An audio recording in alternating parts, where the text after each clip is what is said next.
Shalom Jemaat Tuhan, apa kabar? Kami berdoa Jemaat Tuhan dalam keadaan sehat dan dalam kemurahan Tuhan.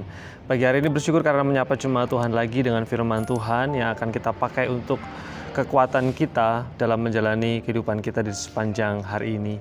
Pagi hari ini saya ingin mengajak Jemaat Tuhan untuk merenungkan firman Tuhan masih berkaitan dengan Pentakosta. Kita akan merenungkan firman Tuhan berkaitan dengan karya Roh Kudus dalam kehidupan kita. Jadi pagi hari ini firman Tuhan akan saya beri judul mengalami karya Roh Kudus. Dan firman Tuhan yang akan kita lihat adalah Yohanes pasal yang ke-14, ayat yang ke-15 sampai dengan yang ke-17. Demikian firman Tuhan. Jikalau kamu mengasihi aku, kamu akan menuruti segala perintahku. Aku akan minta kepada Bapa dan Ia akan memberikan kepadamu roh penolong yang lain, supaya Ia menyertai kamu selama-lamanya, yaitu roh kebenaran. Dunia tidak dapat menerima Dia, sebab dunia tidak melihat Dia dan tidak mengenal Dia. Tetapi kamu mengenal Dia, sebab Ia menyertai kamu dan akan diam di dalam kamu. Jemaat yang terkasih dalam Tuhan Yesus Kristus, dalam teks firman Tuhan ini Tuhan Yesus memberikan janji kepada para murid. Setelah Tuhan Yesus mengatakan bahwa Tuhan Yesus harus pergi meninggalkan para murid mengalami kegelisahan hati, mengalami kegentaran dan ketakutan. Dalam situasi itulah Tuhan Yesus memberikan janji tentang hadirnya seorang penolong yang lain yang disebut sebagai roh kebenaran. Jemaat yang terkasih, firman Tuhan sangat menarik sekali. Di sini dikatakan bahwa yang akan diutus oleh Bapa itu adalah roh kebenaran yang disebut sebagai parakletos dalam bahasa aslinya atau penolong. Ketika kita memperhatikan kata parakletos, sebenarnya kita bisa mengerti atau menerjemahkannya ke dalam beberapa arti. Kata parakletos bisa kita terjemahkan seperti halnya yang di teks bahasa Indonesia, yaitu penolong. Tetapi kata parakletos juga bisa diterjemahkan sebagai penghibur, penasehat, atau pembela.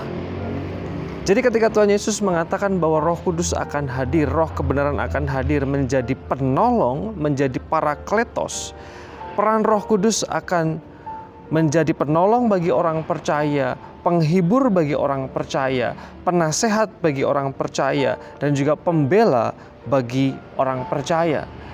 Dan kebenaran yang lebih indah dari teks ini adalah bahwa sang parakletos, sang penolong, penghibur, penasehat, dan pembela itu akan menyertai orang percaya selama-lamanya dan mendiami orang percaya. Firman Tuhan pagi hari ini kembali mengingatkan kita betapa kita seharusnya bersyukur karena kita diberikan anugerah, diberikan karunia yang berupa Roh Kudus yang tinggal mendiami kita dan menyertai kita. Dan sekali lagi, Roh kebenaran atau Roh Kudus itu disebut sebagai parakletos. Dia adalah sang penolong kita, Dia adalah sang penghibur kita, Dia adalah penasehat kita, dan Dia adalah pembela kita.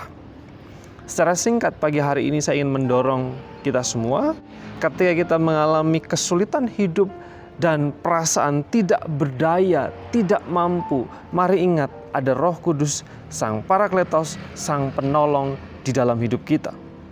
Ketika kita mengalami kesedihan, kepenatan, kegelisahan, ingatlah bahwa di dalam hidup kita, kita punya sang parakletos, sang penghibur.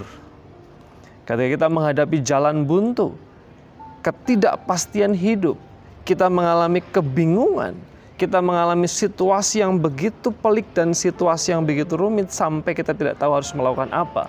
Ingatlah di dalam hidup kita ada sang parakletos, sang penasehat. Dan ketika kita dalam kehidupan yang susah, kita merasa terancam, ada intimidasi, ada tekanan, ada serangan, ingatlah bahwa di dalam kehidupan kita ada sang parakletos, yaitu sang pembela bagi kita. Jemaat Tuhan, firman Tuhan pagi hari ini, mari kita renungkan baik-baik dan terus ingat bahwa di dalam hidup kita ada sang penghibur, ada sang penolong, penasehat, dan pembela. Biarkan Roh Kudus berkarya di dalam kehidupan kita, menguatkan kita dan menolong kita. Mari kita berdoa. Bapa di surga, kami mengucap syukur karena kemurahan dan rahmat Tuhan di pagi hari ini. Terima kasih untuk hari yang baru yang Tuhan berikan buat kami.